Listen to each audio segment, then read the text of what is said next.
मैं आलोक Pandey target point के इस यूट्यूब चैनल पे आप सभी का हार्दिक स्वागत करता हूं।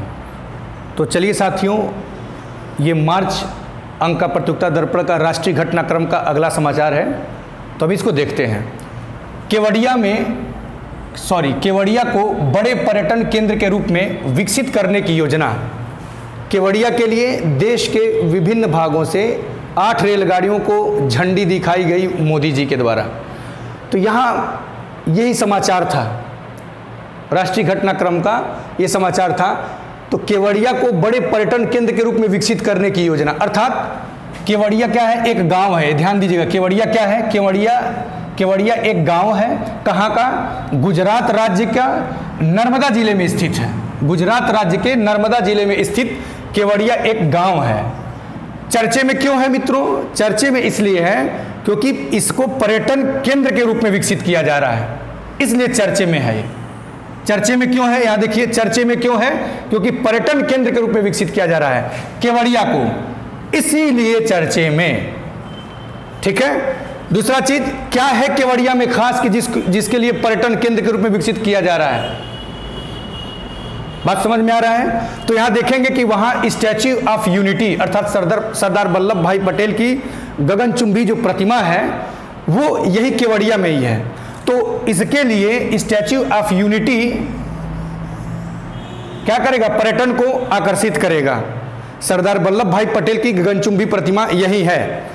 इस बात को थोड़ा ध्यान देंगे कि statue of unity Sardar Vallabh भाई पटेल से संबंधित, जैसे कि मैं इससे पिछले वीडियो में आपको बताया था कि 23 जनवरी को सुभाष चंद्र बोस का जन्मदिन, उनके जन्मदिन को पराक्रम दिवस के रूप में मनाया जा रहा है।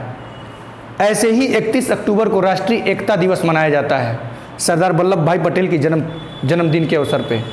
इस बात को ध्यान में रखिएगा कि जैसे ही जब इस बात को घोषणा किया गया था 31 अक्टूबर को राष्ट्रीय एकता दिवस मनाने के लिए, तो तकरीबन साल भर तक हर एक परीक्षाओं में इस प्रश्न को पूछा जा रहा था। ऐसे ही 23 जनवरी वाला जो पराक्रम दिवस के रूप में मनाया जा रहा है, वो प्रश्न पूछने की प्रोबेबिलिटी बढ़ जाती है, वहाँ से खूब प्रश्न पूछा जाएगा। अब थोड़ा सा इसको रिवाइज कर लेते हैं कि सरदार वल्लभ भाई पटेल को सरदार की उपाधि किसने दिया था? बारदोली की महिलाओं ने दिया था। मोस्ट इंपॉर्टेंट हिस्ट्री का एक पार्ट हो जाएगा। बारदोली की महिलाओं के द्वारा दिया गया। बारदोली की महिलाओं के द्वारा इनको सरदार की उपाधि दिया गया था। अब देखिए यहाँ पे जो स्टैच्यू ऑफ यूनिटी है उसकी हाइट है 182 मीटर, या फीट में देखें तो 597 फीट, 597 फीट। निर्माता कंपनी कौन था जिसने इसका निर्माण किया था? Larsen Toubro. ये इंजीनियरिंग क्षेत्र की अग्रणी निर्माता कंपनी है। वास्तुकार कौन थे? राम वी सुतार थे। इसके अलावा और कुछ भी इसमें नहीं पूछेगा। अब आइए देखते हैं। अब यहाँ पे कहा है कि विभिन्न भागों से, देश के विभिन्न भागों से 8 रेलगाड़ियों को झंडी दिखाई गई। तो इसमें बहुत महत्वपूर्ण ये हो जाता है कि चूंकि आप जीडीसी, जीआईसी, असिस्टेंट प्रोफेसर वगैरह की परीक्षा देने जा रहे हैं, पीसीएस की परीक्षा भी देंगे आप, तो देखेंगे इसमें यूपी का कौन सा शहर जो है केवड़िया से जुड़ रहा है। तो यूपी का एक शहर है वाराणसी, उसको रेल के द्वारा जोड़ा जा रहा है। वाराणसी केवड़िया से जुड़ेगा, ये ध्यान दीजिएगा, मोस्ट इंपॉर्टेंट हो जाएगा। वैसे तो बहुत 8 हैं, उन 8 में बाकी किसी को जानना जरूरी नहीं है, आपके लिए ये जानना जरूरी है कि उत्तर प्रदेश का जो वाराणसी शहर है, तो वाराणसी शहर केवड़िया से जुड़ रहा है। ठीक है। अब देखेंगे हजरत निजामुद्दीन स्टेशन पे वीडियो कॉन्फ्रेंसिंग के जरिए कार्यक्रम का आयोजन किया गया। तो ये मोस्ट इंपॉर्टेंट है कि हजरत निजामुद्दीन स्टेशन पे कार्यक्रम का आयोजन किया गया वीडियो कॉन्फ्रेंसिंग के जरिए। पर्यटकों को आकर्षित करेगा। क्या क्या चीज़ वहाँ पे ऐसा है, केवड़िया में क्या क्या चीज़ ऐसा है जो पर्यटकों को आकर्षित करेगा?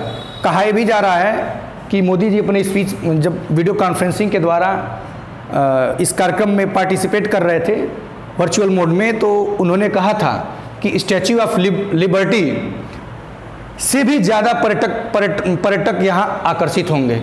उसके लिए रीज़न उन्होंने बताया, यहाँ सरदार सरोवर है, सरदार पटेल जूलॉजिकल पार्क है, आरोग्य वन है, जंगल सफारी है, पोषण पार्क, मोस्ट इंपॉर्टेंट पोषण पार्क पे भी प्रश्न पूछ सकता है।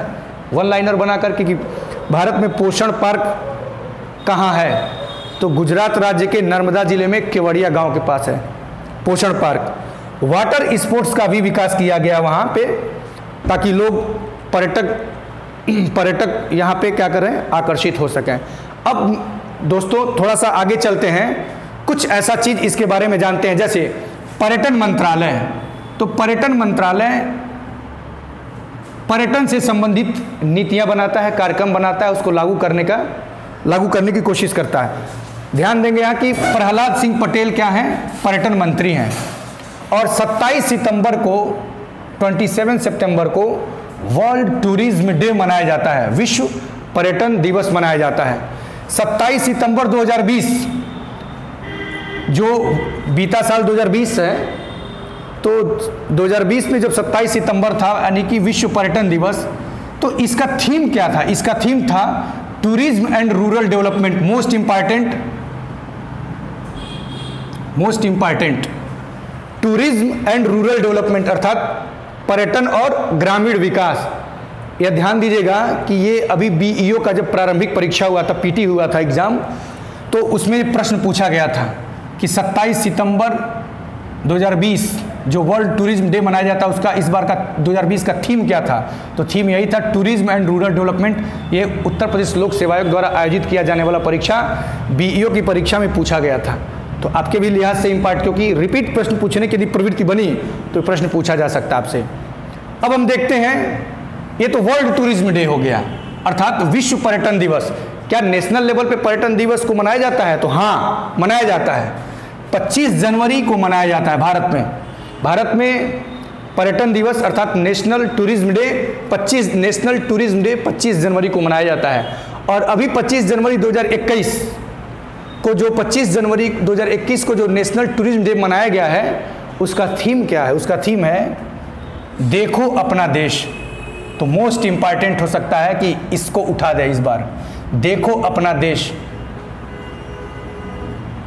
समझ में आ रहा है? यहां से प्रश्न बनाया जा सकता है। कल मैं आपको बताया भी था, कल के वीडियो में, पिछले वीडियो में, 25 जनवरी को राष्ट्रीय मतदाता दिवस भी मनाया जाता है, और 25 जनवरी को इस बार क्या बता दिया कि नेशनल टूरिज्म डे भी मनाया जाता है। तो ध्यान दीजिएगा, इसका थीम बहुत इंपॉर्टेंट है।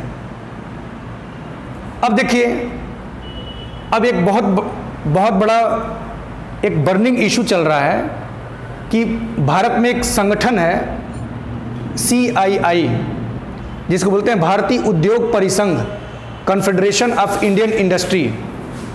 तो भारतीय उद्योग परिसंघ ने अभी पर्यटन को क्या कहा है, क्योंकि पर्यटन से संबंधित मुद्दे हम लोग पढ़ रहे हैं, तो मैंने सोचा इसको भी ऐड कर दूं।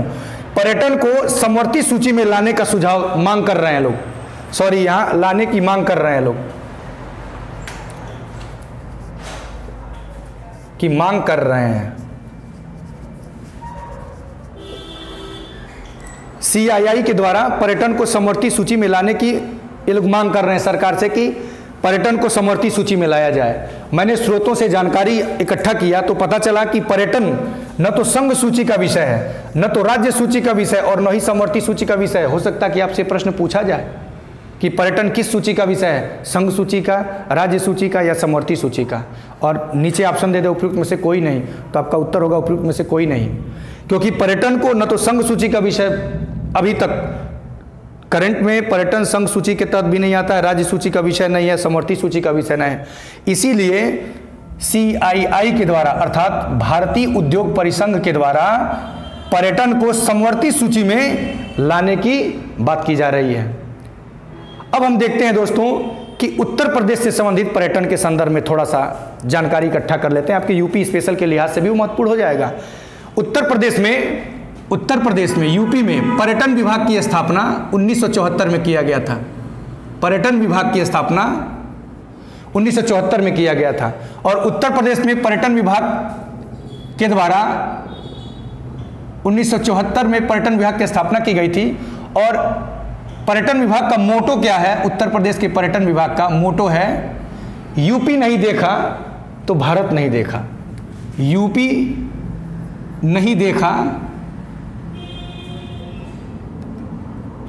तो भारत नहीं देखा, तो भारत नहीं देखा। ये इसका मोटो है। ये भी बहुत इंपॉर्टेंट है, पूछा जा सकता है। यूपी नहीं देखा तो भारत नहीं देखा। तो दोस्तों ये रहा थोड़ी सी सूचना। ये वीडियो हो सकता है थोड़ा सा लंबा हो गया हो, क्योंकि इन सब चीज़ों को कवर करने के चलते थोड़ा सा लंबा हो गया होगा। उम्मीद है कि आप सभी को अच्छा लगेगा। थैंक यू वीडियो देखने के लिए, बहुत बहुत धन्यवाद।